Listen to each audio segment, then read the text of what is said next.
আসসালামু আলাইকুম এভরিওয়ান, সবার কি অবস্থা, কেমন আছেন? আশা করি সবাই ভালো আছেন। সকাল 6টা বাজে ঘুম থেকে উঠে এই যে আমি বসে আছি, কারণ বাইরে এত বেশিবার ঝড় তুফান হচ্ছে। ঝড় তুফান হলে তো আমার ভীষণ ভয় লাগে। সকাল 6টা থেকে 10:30 11টা পর্যন্ত একটানা বৃষ্টি হয়েছে। এত পরিমাণে বৃষ্টি হয়েছে, বৃষ্টির জন্য চারিদিকে এত পরিমাণ অন্ধকার। অন্ধকারের জন্য কিন্তু কিছুই দেখা যাচ্ছে না। বৃষ্টির পরিমাণটা দেখে আসলে বুঝতে পারতেছেন। সাথে প্রচুর বাতাস ছিল, তুফান ছিল, সাথে এমনভাবে খারাজিলকি মারতেছিল, ঠাড়া মারতেছিল, আমার তো ভীষণ ভয় লাগে। আসলে নিরিবিলি বৃষ্টি হলে না কোনো ভয় লাগে না, কিন্তু এই ঝড় তুফান হলে কিন্তু বেশি ভয় লাগে। যেহেতু আমার বাসাটা অনেক উঁচে, 6 তলাতে, আরও বেশি কিন্তু তুফান হলে সেটা বোঝা যায়। যাই হোক, এদিকে ভাত বাজি করে মা ছেলে খেয়ে নিলাম। কারা কারা এরকম বাসি ভাত বেজে খান সেটা কমেন্টে জানাবেন।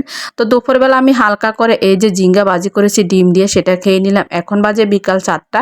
বিকাল 4টা বাজে দেখলাম যে আবারও দুনিয়াটা অন্ধকার হয়ে আস্তে আস্তে এত পরিমাণে তুফান হচ্ছে।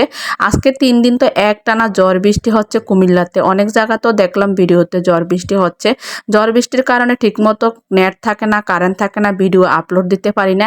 আসলে আমরা যারা কন্টেন্ট তৈরি করি আমাদের জন্য কিন্তু সমস্যা হয়ে যায়। একদিন ভিডিও না দিলে, একদিন যদি অ্যাক্টিভ না থাকে, রিচ এঙ্গেজমেন্ট একদমই ডাউনলোড হয়ে যায়। অনেকে তো আমাকে ইনবক্সে গিয়ে নক দিতেছেন, আপু কেন ব্লগ শেয়ার করেন না? আসলে যারা প্রবাসে থাকে তারা তো আর বাংলাদেশের ব্যাপারে তত একটা জানে না। আমাদের কুমিল্লাতে কিন্তু 3 দিন যাবৎ অনেক বেশি ঝড় তুফান হয়েছে। গ্রামে কিন্তু অনেকের অনেক ক্ষতি হয়েছে। আমার শ্বশুর বাড়িতে অনেক গাছপালা পড়ে গেছে, কারেন্টের তার ছিঁড়ে গেছে। বাড়িতে আজকে 2 দিন যাবৎ কারেন্ট নাই। ফ্রিজের মাছ মাংস সব নাকি পানি ছেড়ে দিয়েছে। ওইদিকে আমার মাও ফোন দিয়ে বলতেছে বাড়ির সমস্ত গাছ সব ফেলে দিয়েছে তুফানে। আসলে আমাদের ওইদিকে অনেকের বাড়িঘর, টিনের যাদের বাড়িঘর, টিন উড়িয়ে নিয়েছে, অনেকের দোকানপাট নষ্ট করেছে, মানে একদম লন্ডভন্ড করে দিয়েছে। আসলে ঘূর্ণিঝড়টা অনেক বেশি খারাপ। ইদারিং যতবারে বৃষ্টি হয় ততবারে কিন্তু বৃষ্টির সাথে ঝড় তুফান হয়। যাই হোক, বৃষ্টির জন্য তো আমাদের শহরে এলাকাতে অনেক বেশি পানি জমে গেছে। অনেকে চাইলেও দোকানপাট খুলতে পারে না। যাদের বাসা নিচতলা তাদের বাসাতেও কিন্তু পানি ঢুকে গেছে। আসলে মানুষের অনেকের সমস্যায় ভুগতেছে। তো এদিকে সন্ধ্যার সময় কি নাস্তা খাবো, ছেলে বলতেছে পেঁয়াজি খাবে।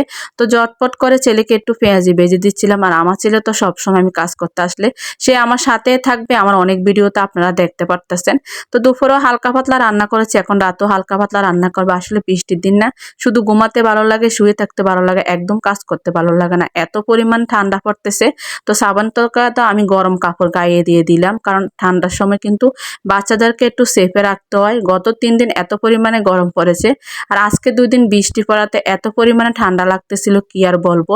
একদিকে কারেন্ট থাকে না, আরেকদিকে কিন্তু ঝড় বৃষ্টির কারণে কোনো ভিডিও করতে পারি না, এডিটিং করতে পারি না, বা এত পরিমাণে শব্দ আসে বাহিরে। চটপট করে পেঁয়াজিটা বানিয়ে ছেলেকে দিয়ে দিলাম। আমার ছেলে ওদিকে খাচ্ছে আর আমি এদিকে রান্নাটা করতেছি। রাতের জন্য আলু ভাজি করব, আর দুন্দুর আলু দিয়ে সিঁদুর শুটকি দিয়ে কষিয়ে রান্না করব। আপনারা কারা কারা খান কমেন্টে জানাবেন। আসলে অনেক দেশে অনেক খাবারে অনেকে খায় না, অনেক দেশের খাবারের সাথে আবার আমাদের কুমিল্লার খাবারের কোনো মিল থাকে না।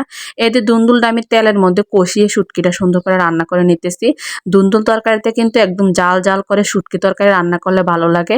আর বেশিরভাগ দুন্দুল তরকারিটা কিন্তু একটু মিষ্টি হয়, পানি পানি হয়।